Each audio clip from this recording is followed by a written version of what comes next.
جب کوئی شخص فوت ہو جائے تو صدمہ تو ہوتا ہے، اس کا تو انکار نہیں ہے، لیکن کچھ لوگ اس طرح سے بین کر رہے ہوتے ہیں، اس طرح سے چیخ و پکار کر رہے ہوتے ہیں کہ ان کی زبان پر ناشکری کے کلمات کیا کفریہ کلمات ہوتے ہیں۔ جوان میت ہو گئی تو خاتون بین کر رہی ہے، ربا تینوں ترس نہ آیا، ربا اس کے چھوٹے چھوٹے بچے تھے، تجھے رحم نہ آیا، تو کیا خدا بے رحم ہے؟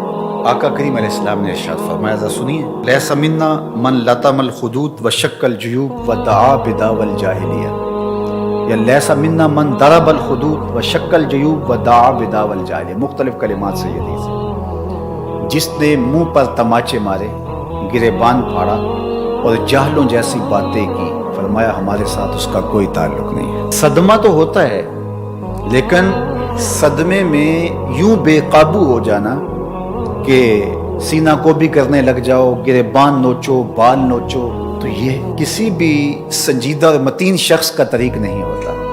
اور اسلام سنجیدگی کا درس دیتا ہے، متانت کا سبق پڑھاتا ہے اسلام۔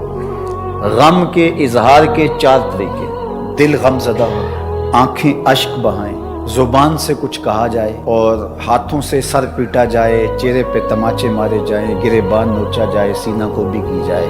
دل کا غم، آنکھوں کا غم، یہ رحمان کی طرف سے ہے۔ زبان کا غم اور ہاتھوں کا غم یہ شیطان کی طرف سے ہے۔ تو دل غم زدہ ہو، آنکھیں اشک بہائیں، شریعت منع نہیں کرتی۔ حضور علیہ السلام کے فرزند حضرت ابراہیم کا جب انتقال ہوا تو آپ کو جب بتایا گیا تو تشریف لائے اور بیٹے کے سرہانے پہ کھڑے ہوئے۔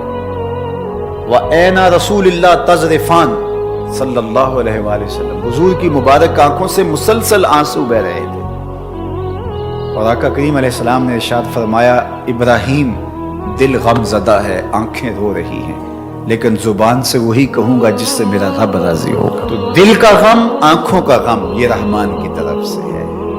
زبان سے واویلا، شور و غل، اور ہاتھوں سے کام لینا اور تماچے مارنا، گریبان نوچنا، بال نوچنا، یہ شیطان کی طرف سے۔ حضرت ابو موسیٰ رضی اللہ تعالی عنہ جب بیمار ہوئے تو آخری لمحات تھے ان کے، تو ان کی زوجہ محترمہ ان کو سنبھالے ہوئے تھی، حتیٰ کہ حضرت ابو موسیٰ کا سر ان کی بیوی کی آغوش میں تھا، گود میں تھا۔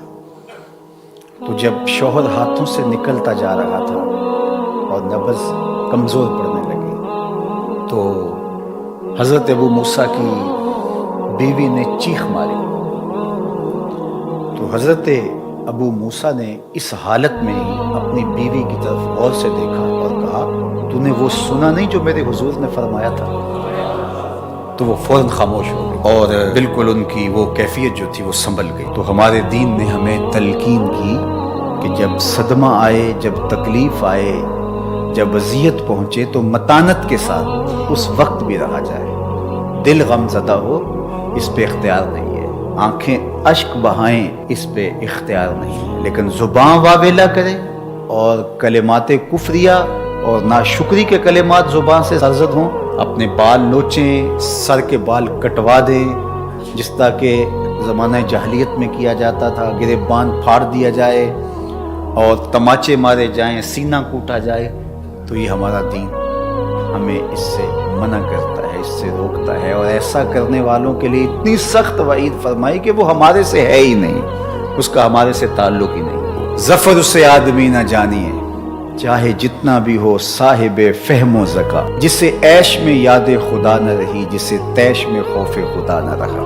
خوشی کا موقع ہو تو پھول نہ جائے کہ شریعت کا اس وقت بھی پاس نہ رہے۔ بیٹے کی شادی ہے، عقیقہ ہے، ولیمہ ہے، کوئی عہدہ منصب مل گیا ہے، الیکشن جیت گیا ہے، تو شریعت کا پاس ہی نہیں ہے، جو کچھ ہو رہا ہے، جی بیٹا خوشی کا موقع، مسرتوں کا ہجوم ہے، جو مرضی کرے، اور دوسری جانب غم آئے تو زبان سے ناشکری کے کلمات۔